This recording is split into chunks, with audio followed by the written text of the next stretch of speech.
As a freelance copywriter, I know you're likely struggling or frustrated trying to get that next assignment. And when I talk about building an agency, it may be frustrating and even concerning because you just want to write better copy. And if you just wrote better copy, maybe you'll have more clients. I'm Justin Hitt with Ad Briefing's Copywriting Tips. I'm going to tell you why that's a mistake and that's a trap that's going to get you stuck on these marketplaces earning minimum wage or less doing piecemeal work.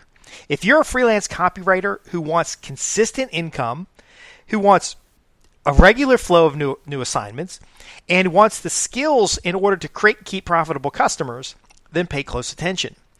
When I talk about the agency model, an agency model is as simple as having someone on staff who helps you with the administrative overhead so that you can focus more on writing copy and serving clients. Now, some of that administrative overhead may be lead generation or opportunity development so that you can have more consistent assignments. That's almost the whole secret right there. You can go from freelance copywriter to agency by adding one virtual assistant. Now, it can be more complex than that because what I desire for my clients and the members and the coaching clients and stuff, I desire for you $1 million agency because what I see is that $100,000 to $250,000 a year is the minimum net you should produce from your copywriting skills. Now think about this. Copywriting is so powerful that you can take a piece of paper, write a sales offer, and an organization that has a product to sell or a service to deliver, you can put that paper in front of their potential customers and they can make money. It's a license to print money. On the information marketing side, you can interview 5 people in a marketplace who have different experiences but can solve the same problems, compile their information, organize their thoughts and ideas, and create a special report that you sell to clients for thousands of dollars. It could turn into a course. It could turn into a newsletter series.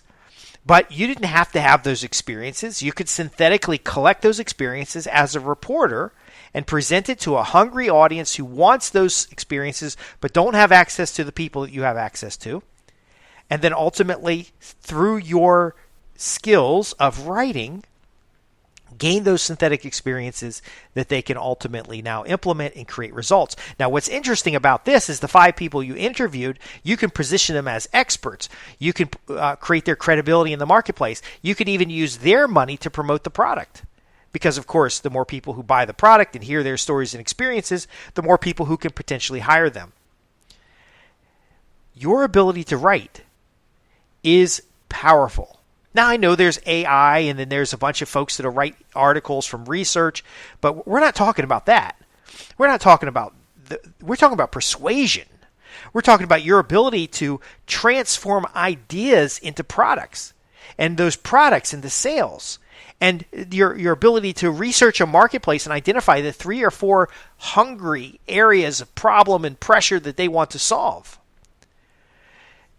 These areas are business development areas, conceptual areas within copywriting that are necessary to build persuasion. I've got a new book in front of me here called Trust Me, I'm Lying, Confessions of a Media Manipulator. See, your ability to know that you can manipulate public media with persuasive words and opportunities and situations, and you can build credibility, your ability to know how to connect ideas with emotions. Isn't that worth something? In fact, it's worth hundreds of billions of dollars a year because it's what feeds commerce. Yes, there are customers who buy products because they're loyal or because they had a good past experience or because a friend recommended them. But to stimulate economic growth, you need marketing. So if you're going out as a freelance marketer and you're really good at your job, or a freelance copywriter and you're really good at your job, I'm probably going to find you out there on one of these workspaces where you're trading dollars for hours, and I'm going to exploit your situation. I'm just being honest here. One of the reasons we run this newsletter is because I hire a lot of copywriters. I hire a lot of editors. I hire a lot of content creators. I hire a lot of people. And I know that there's a lot of you guys that undervalue what you do. And you're going to go out on a marketplace and you're going to sell yourself short, and I'm going to bring you into the fold, building my agency.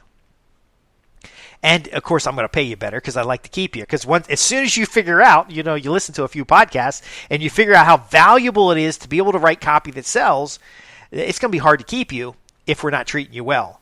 So there's a different side to that when it comes to my organization. But in general, I can't find everybody. So if you're a freelance copywriter who's chasing assignments, who's worried about getting that next job, so you're working on something right now, but you know that when this project's done, you have to go find more work. It's like you're a hunter-gatherer and you're eating some really good berries right now, but you know when those berries are gone, you're going to have to walk a couple miles before you can find some berries again. But I don't want you eating berries. I want you eating steak.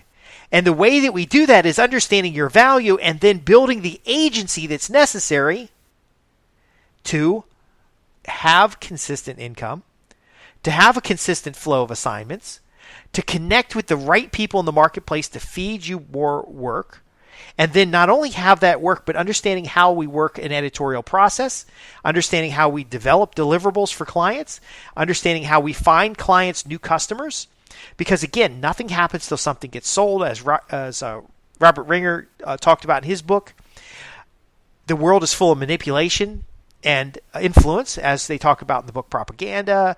Edward Bernays talks about, and then in this new book by Ryan Holland, Trust Me, I'm Lying. Those who understand how to shape the world around them and sell ethical products and help customers solve problems and connect buyers with sellers is worth a lot more than $100,000 a year, US dollars. Now, the typical measure that I look for, and this is a test you can do for yourself, is that if you're a freelance copywriter and you look at how much net you've produced over the year, so you've spent a certain number of hours working in the copywriting business. It's enjoyable, it's creative, it's exciting. But if you took those same number of hours and applied them at minimum wage somewhere, how much would you make? If that amount is more than the net that you've produced, then you might as well go work for Walmart. You might as well go work in an Amazon warehouse. Doesn't mean you have to quit your freelance copywriting, but you need some stable income. If you find out that it's the average earnings for people in your country, that's great, but who wants to be average? So my rule of thumb for clients, especially when we're in coaching, is 3 times your area's average income. Now, the great thing about copywriting is you could work remotely. So maybe you could do 3 times the national average because you can live in a rural area and do copywriting for people in the city. Especially if you're focusing on products sold to rural people, that puts you in a position where you're way more credible than a bunch of people in a boardroom.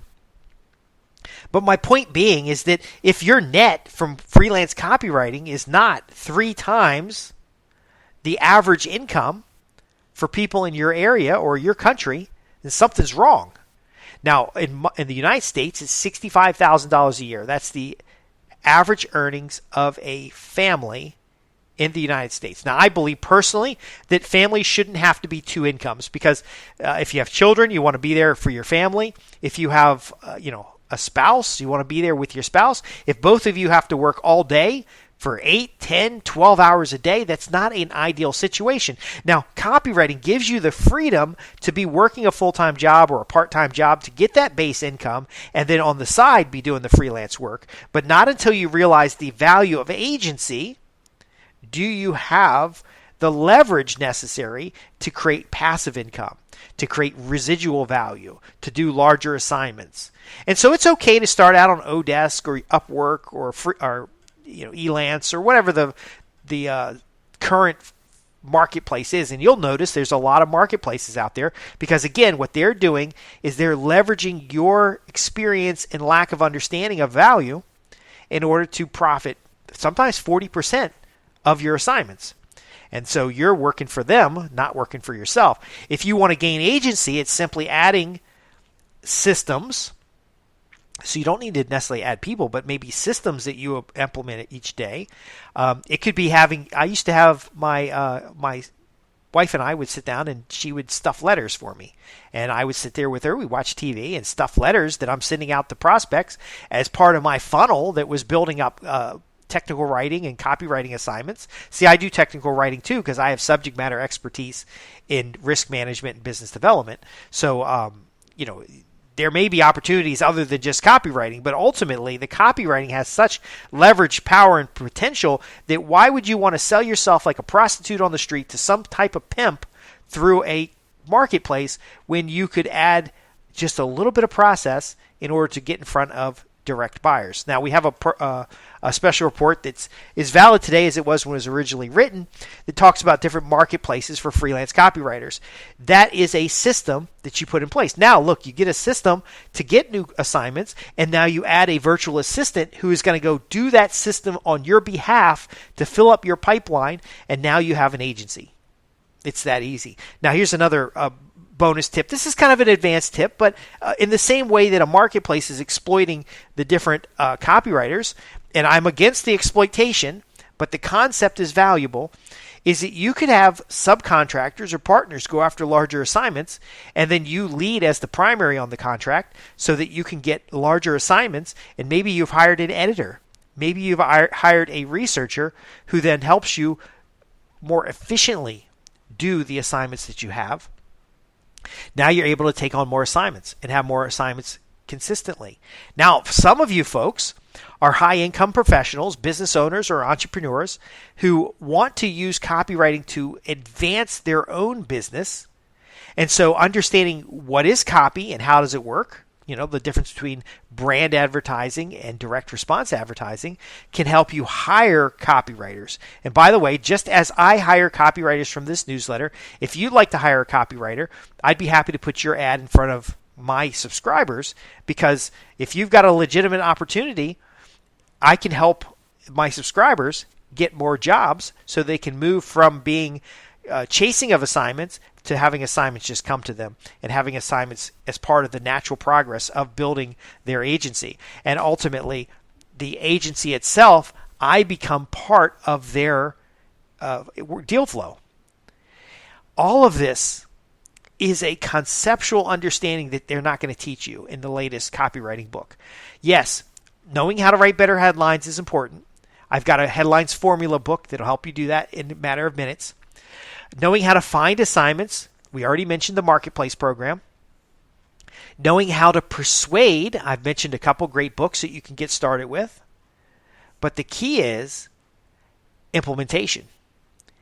And I see agency, not necessarily having a marketing agency and promoting yourself as a marketing agency. Dan Kennedy promotes himself as a copywriter, a millionaire maker, and he has many agencies around him that bring him deals, that sift, sort, generate leads, some of which he doesn't even own. He's just the spokesperson. He's hired as a spokesperson to do this. Now, others have agencies like Frank Kern.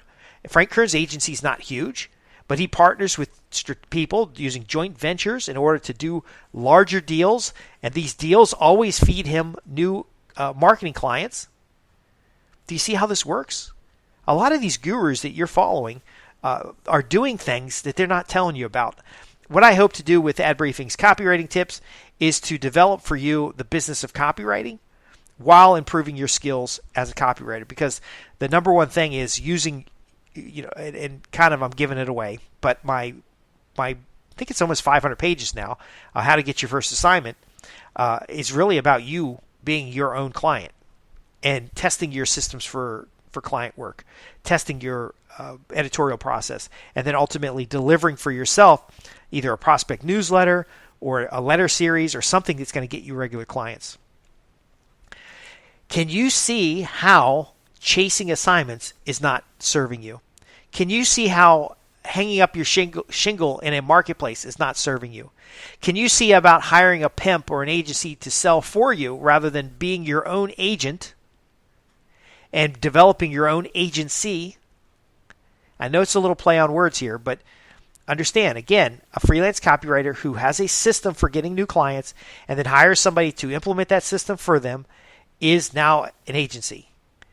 They can backfill, if you have too many assignments, you can always backfill other people to help you with the work. They don't have to be other copywriters. Now, of course, I want the ethical approach to that, because what I found over time is that I might be able to find somebody who undervalues their skills, but if I undervalue their skills and pay them less than they deserve, then they usually find people who can pay them more. And it's from the old Zig Ziglar presentation where they talk about a young man working for a company who asks for more money, and they give him more money because if they don't give him more money, somebody else will, and they're going to lose the talent of that individual.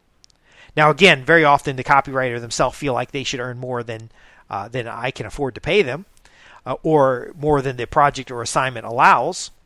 And I'm even saying, yes, you should earn 3 times your average country's income, or whatever income you want. 100,000, 250,000 US dollars is really kind of the sweet spot right now. But with inflation, it probably should be more. And the way you get there is not doing more work.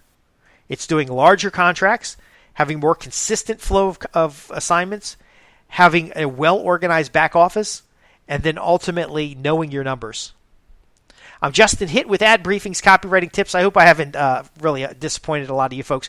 The skill of copywriting is very valuable, but you implement it with an agency in order to make the most of your time and to consistently serve customers who have greater leverage than you would have all on your own.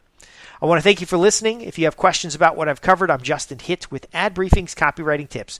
You can visit www.adbriefing.co.uk.